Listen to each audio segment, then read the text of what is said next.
Virginia just stopped using touchscreen computer voting because it's so vulnerable. Right. We need to look at all the voting machines. Every Secretary of State needs to be, assisted in making sure that they are not being hacked and attacked. I continue to think that our voting machines are too vulnerable. Researchers have repeatedly demonstrated that ballot recording machines and other voting systems are susceptible to tampering. Even hackers with limited prior knowledge, tools, and resources are able to breach voting machines in a matter of minutes. In 2018, electronic voting machines in Georgia and Texas deleted votes for certain candidates or switched votes from one candidate to another. The biggest seller of voting machines is doing something that violates CYBERSECURITY 101, directing that you install remote access software, which would make a machine like that, a magnet for fraudsters and hackers. These voting machines can be hacked quite easily. You could easily hack into them. It makes it seem like all these states are doing different things, but in fact, 3 companies are controlling this. It is the individual voting machines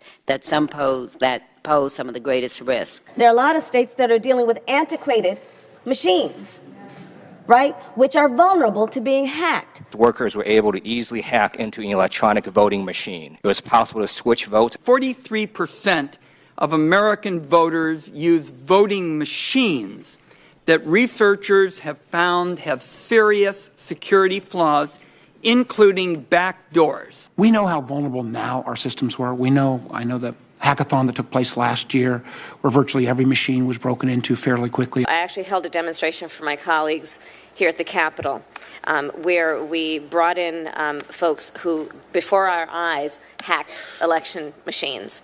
Those that are being used in many states. Aging systems also frequently rely on unsupported software like Windows XP and 2000, which may not receive regular security patches and are thus more vulnerable to the latest methods of cyber attack. In a close presidential election, they just need to hack one swing state, or maybe 1 or 2, or maybe just a few counties in one swing state. I'm very concerned that you could have a hack that finally went through. You have 21 states that were hacked into. They didn't find out about it for a year. Right now, we have over a dozen states that either don't have any backup paper ballots or only have them partially. Do you think that our adversaries don't know what those states are? Of course they know what those states are. And if we have a close election, in the general election, in a presidential race, and one state's outstanding, and their ballot boxes gets hacked into, their elections get hacked into, we will have absolutely no backup. Stalin was unconcerned about the vote. After all, he explained, he said that who voted was completely unimportant. What was extraordinarily important, in his words, was who would count the votes and how. It is time to put politics aside and come together to secure the future of our election. So whether you're a 4-star general, a 4th grade teacher, or a computer engineer at Foursquare, this is an issue that unites us. In at least 40 states, elections are carried out using machines that are at least a decade old, and like any technology, they're susceptible to increasing failure with age. Some state officials have had to turn to eBay to find critical components like dot matrix printers, decades-old storage devices, and analog modems. Aging systems also frequently rely on unsupported software like Windows XP and 2000, which may not receive regular security patches and are thus more vulnerable to the latest methods of cyber attack. In 2016, state election websites in Illinois and Arizona were hacked by intruders who installed malware and downloaded sensitive voter information. It is worth fighting for integrity in our election system, which means that they are free from interference by a hostile or an unfriendly nation. Let's put the resources into upgrading the state's elections systems.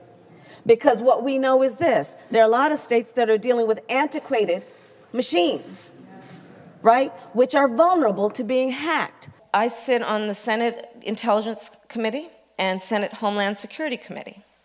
And we receive all kinds of information about the vulnerabilities to our national security. We are vulnerable in terms of foreign interference with our elections. It's my understanding that some of the election system vendors have required states to sign agreements that prevent or inhibit independent security testing. There's a saying that I'm sure many of you have heard, which is the difference between being hacked and not being hacked. is knowing you've been hacked. And they are still looking for ways to steal information about voter registration, for example. There are some tech experts in Silicon Valley with whom I have met who say that, maybe what they'll do this next time is to really disrupt the actual election, shut down the servers that you send results to, interfere with the operation of voting machines, because still too many of them are linked to the internet. So we are still very vulnerable. I mean, I can tell you, in Virginia, when I was governor, I had to replace all the machines.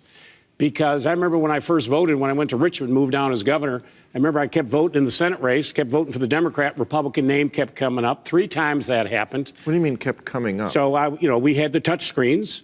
I was voting for Mark Warner, our senator, and Ed Gillespie's name would light up. Happened to me 3 times. Finally, the 4th time, Mark's name, and I quickly hit vote, and I got out of there. All the cameras are looking at me like, this guy doesn't know how to vote. I mean, what's going on? So then I had an investigation done, and listen to this.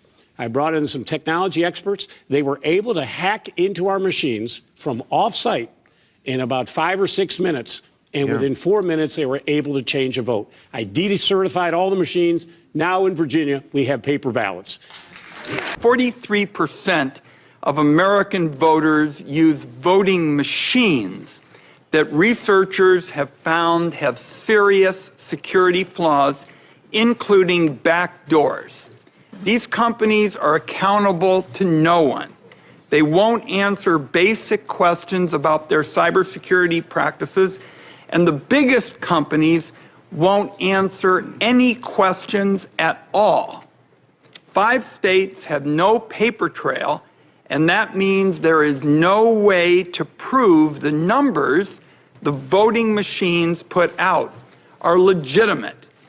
So much for Cybersecurity 101. The vast majority of 10,000 election jurisdictions nationwide use election management systems that run on old software that is soon going to be out of date and ripe for exploitation by hackers, according to an exhaustive analysis by the Associated Press.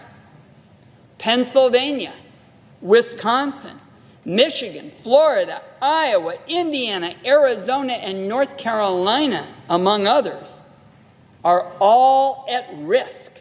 Even the state of Georgia, which just passed legislation to buy new voting machines, is on track to buy equipment that suffers from this significant cybersecurity weakness. Let's say the election is decided by a small percentage, and people in America don't think that the election was fair. The effect that would have on our 200-year experiment in self-governance, our democratic system, would take a real hit. Our elections weren't secure last week, and they sure as heck aren't secure this week. And anybody who says otherwise is either selling you voting machines or simply has a malicious intent towards our elections. At one point in the Intelligence Committee, both sides seemed to agree that no votes were changed in the 2016 election. And I said, the experts I talked to say that until you have a forensic analysis of a vote, until you go in there and scrub the whole system, you can't really say that. So they're giving these voting machines, specifically the hack into, how successful were they? Well, the ongoing record was they hacked within 90 minutes of being in the same space as the voting machines. Now, these are not hackers that are actually touching the machines. They're doing this from across the room on internet-like connections. But what it demonstrated, Pedro, is that the machines that we count on to make the basic connection between the American voter and the election results are vulnerable if they're in any way connected to the internet. And so when you say hacked, what were they able to do once they gained access to the machines? Oh, all sorts of things. They could manipulate the outcome of the vote. They could manipulate the tally. They could delete the tally. And they could compromise the vote in any number of ways. It was limited only by the hackers' creativity. Just how vulnerable the machines were. I mean, what we found is that these machines were purchased by local voting authorities, state and local voting authorities, maybe 10 years ago.